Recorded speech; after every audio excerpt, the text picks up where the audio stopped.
माँ कामधेनु के प्रकट होने के बाद से इनका उत्साह बहुत ही अधिक बढ़ गया प्रभु। हाँ प्रभु, इन्हें देखकर ऐसा लग रहा है जैसे ये सब कुछ भूल चुके हैं। यही तो इस जीवन का आनंद है। सुख आते ही मनुष्य का मन चंचल हो जाता है और फिर वो अपने सभी दुख भूल जाता है। और ये भी कि ये सुख भी उतना क्षणिक है जितना दुख था।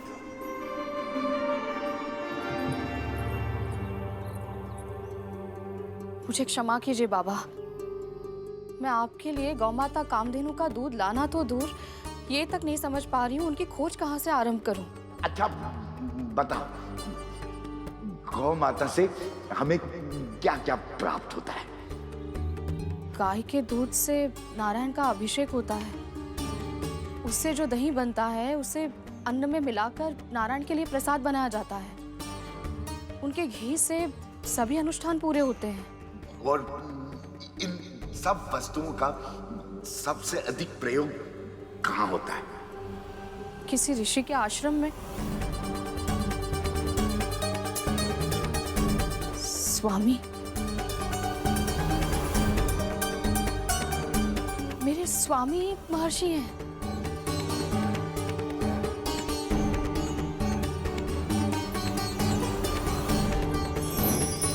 कभी कभी मनुष्य सत्य के बहुत निकट होते हैं, बस उन्हें सही मार्ग दिखाने की आवश्यकता होती है।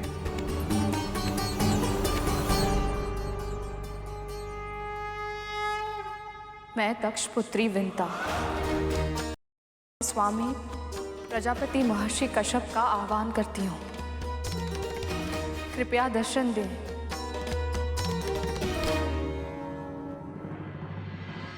विंता इस समय स्वामी को क्यों बुला रही है?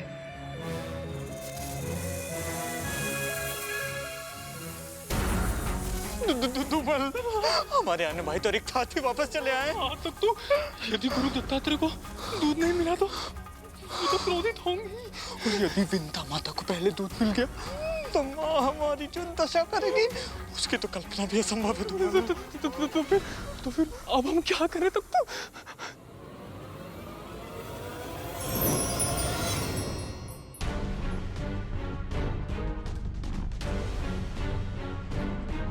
स्वामी,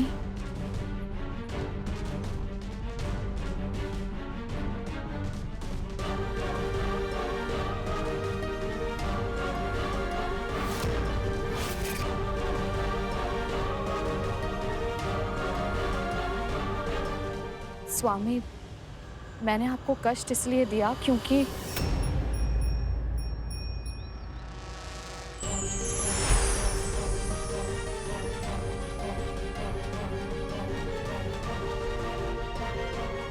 गौ माता कामधेनु?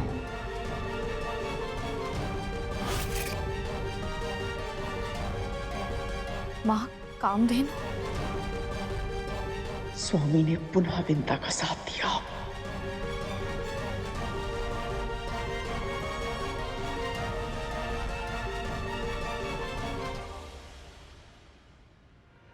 प्रणाम स्वीकार करें माँ।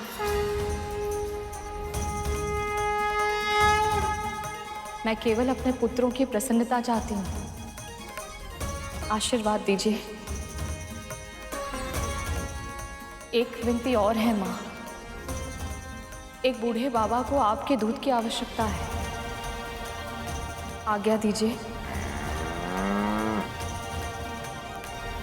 एक बार फिर विंता जीत गई। अब इस दूध की सहायता से उस बुढ़े बाबा का आशीर्वाद उसे ही प्राप्त होगा।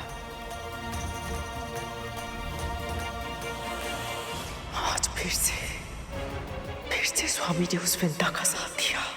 माँ अब ये सब सोचकर क्या लाभ? क्रोध मत कीजिए ना। क्रोध ना करो। एक तो तुम दोनों ने कुछ किया नहीं, और ऊपर से स्थिति की गंभीरता को नहीं समझ रहे हो। तुम दोनों नहीं जानते एक छोटी सी घटना का कितना बड़ा मूल्य चुकाना पड़ेगा। देवताओं और दानवों को अमृत मिलने वाला है। यदि वो करुण किसी भी कारणवश और भी अधिक शक्तिशाली हो गया तो मेरे पुत्रों को सर्वश्रेष्ठ बनाने का मेरा स्वप्न सदैव सदैव के लिए अधूरा रह जाएगा।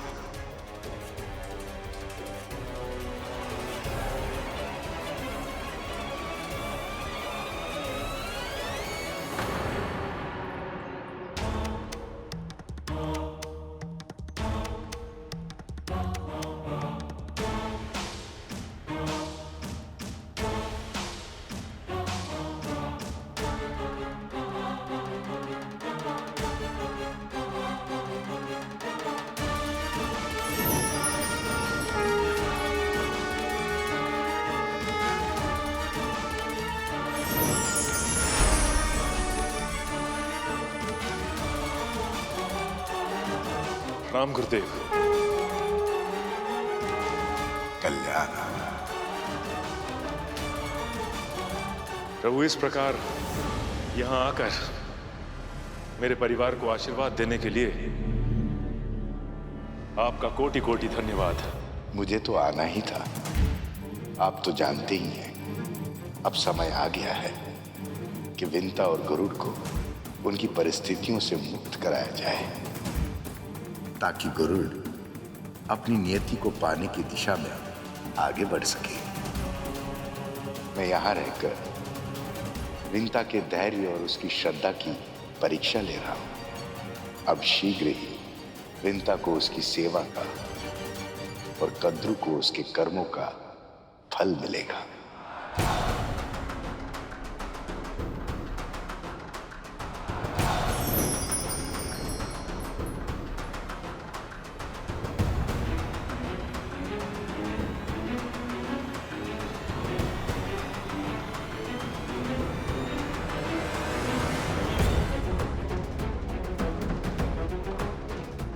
तो स्वामी की बाबा से भेंट हो ही गई।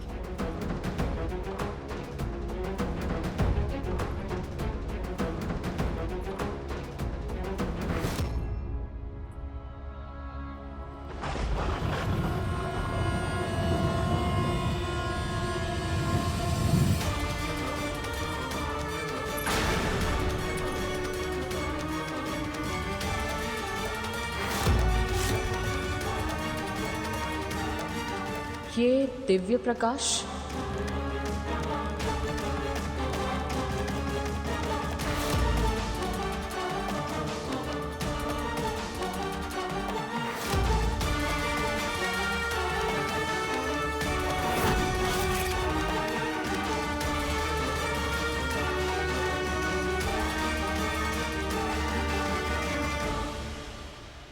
तो मेरा संदेह बिल्कुल सही था। ये साधारण बुड्ढा नहीं है, अवश्य ही कोई दिव्य आत्मा है। तभी तो हमारे स्वामी स्वयं से प्रणाम कर रहे हैं। पर कौन है ये?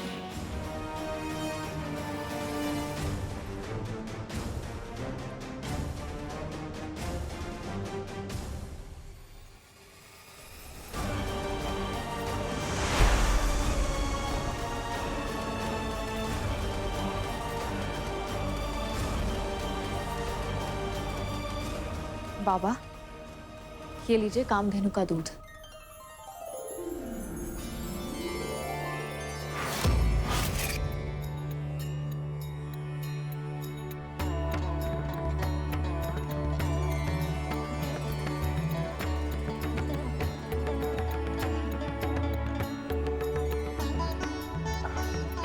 स्वादिष्ट।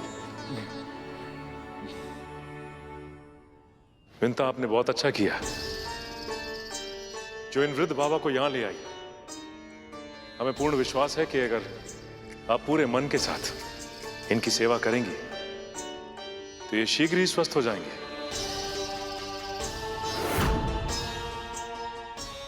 मैं चलता हूं।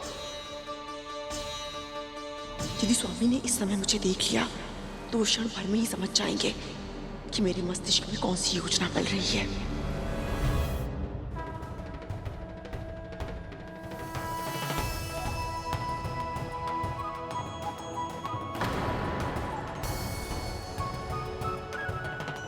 यदि इन बाबा में कुछ विशेष है तो स्वामी ने कुछ कहा क्यों नहीं?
अद्भुत, अविश्वसनीय।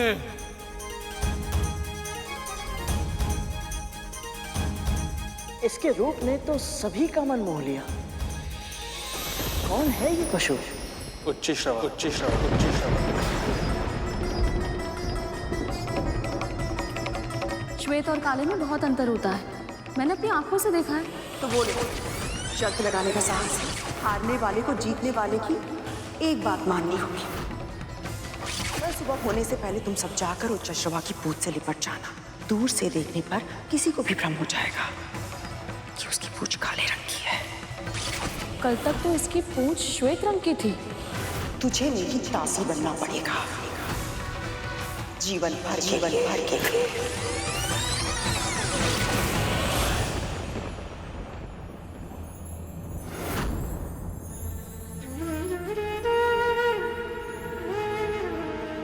तो यही वो अश्व है जिसके कारण माँ को दासत्व स्वीकार करना पड़ा था। विंता,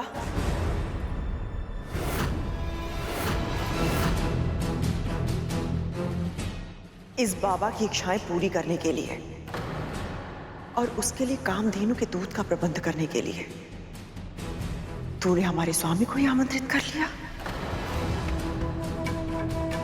है कौन ये? मैं नहीं जानती महारानी, मैं तो बस इन्हें एक असहाय रोगी समझकर यहाँ ले आई थी, पर लगता है कि ये कोई पुण्य आत्मा है। तभी तो हमारे स्वामी इन्हें प्रणाम कर रहे थे। इसकी बातों से स्पष्ट है कि इसे पता ही नहीं है कि ये बाबा कौन है, कोई सिद्ध पुरुष है या साधारण भिखारी। बालासन, बालासन, बालासन तुझे प्रतिदिन करना होगा। मैं तो कहती हूं अभी कर, इसी समय। महारानी अभी? हाँ, अभी। जी।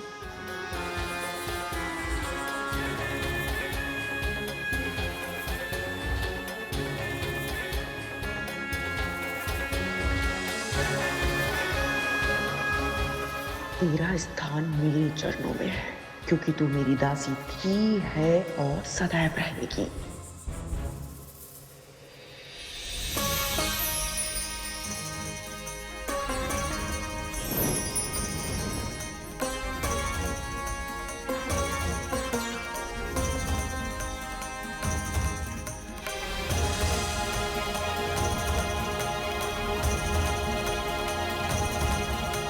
कितना दिव्य है ये अश्व, बलिष्ठ काया, अतुल्य है ये अश्व।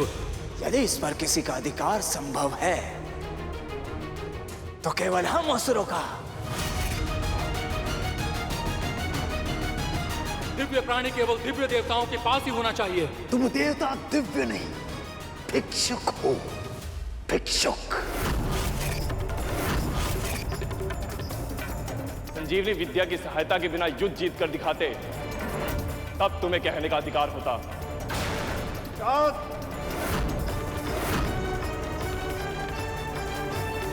दिव्य कोई हो ना हो, पर इस अश्व को दिव्य लोक में रहने का अधिकार है। स्वर्ग में रहेगा ये।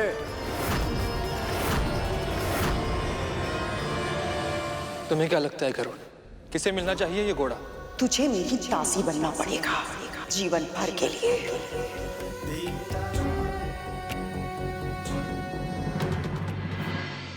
इसे क्या हुआ प्रभु? स्मृति दो धारी तलवार होती है शेष। कभी कभी ये मनुष्य में ऐसी भावना जगा देती है जिससे व्यक्ति अपनी नियति प्राप्त कर पाता है, तो कभी कभी ये व्यक्ति को बंदी बना लेती। गरुड़ का मन उच्चश्रवा को देखकर ऐसी ही स्मृति में घिर गया और अस्थिर हो गया है।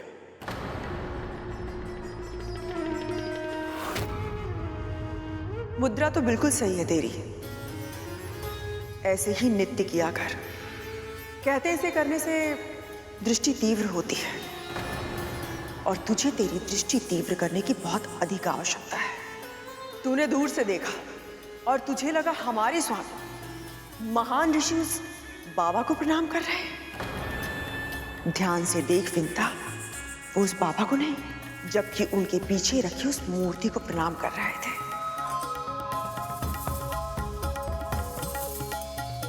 क्या लगा था तुझे कि वो बाबा कोई सिद्धपूर्ण आत्मा है? तुझे पता है रविंता कि तू मेरी प्रिय दासी है और मैं तुझे निराश होते हुए नहीं देख सकती, इसलिए सत्य तो बताना पड़ेगा।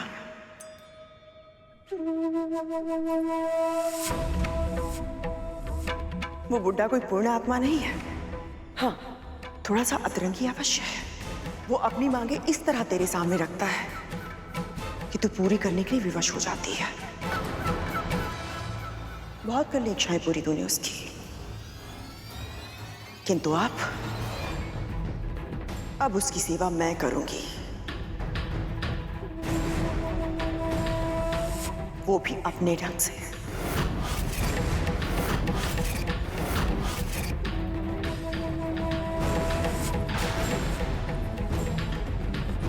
अचानक से इन्हें क्या हो गया? एक ओर ये कह रही हैं कि ये कोई पुण्य आत्मा नहीं, फिर भी मुझे रोककर खुद उनकी सेवा करना चाहती है। पहले गाय आप सबको मिली थी देवराज, और अब यश हमें मिलना चाहिए। माँ कामधेनु हमारे पास नहीं है राहुल, आप सबके सामने हमने उन्हें दान दे दिया है। ये तुम्हें पहले सोचना चाहिए था देवराज इंद्र। जब भीख मांगने की स्थिति हो तो दानवीर नहीं बनना चाहिए। वचनों की तीर भी कुछ कम घायल नहीं करते। शाबाश मेरे पुत्रों, शाबाश। यदि ये उच्चेश्वाहा असुरों को नहीं मिला तो हमें ये समुद्र मंथन यही छोड़ देंगे। इस प्रकार वाद विवाद में फंस गए तो ये समस्या नहीं सुलझेगी, ये झगड़ा बढ़ता ही जाएगा। हे नारायण, न्याय कीजिए।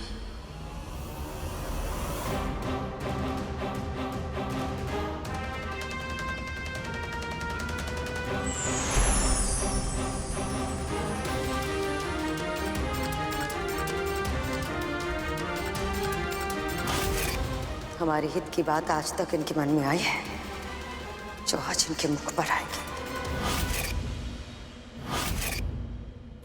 उच्च श्रवा उसे ही मिलना चाहिए जो उसे साध पाए। मेरा सुझाव ये कि देवता और दानव दोनों ही बारी बारी से प्रयास करें। चाहे तो इस बार ये चेष्टा असुरराज बलि पहले कर ले।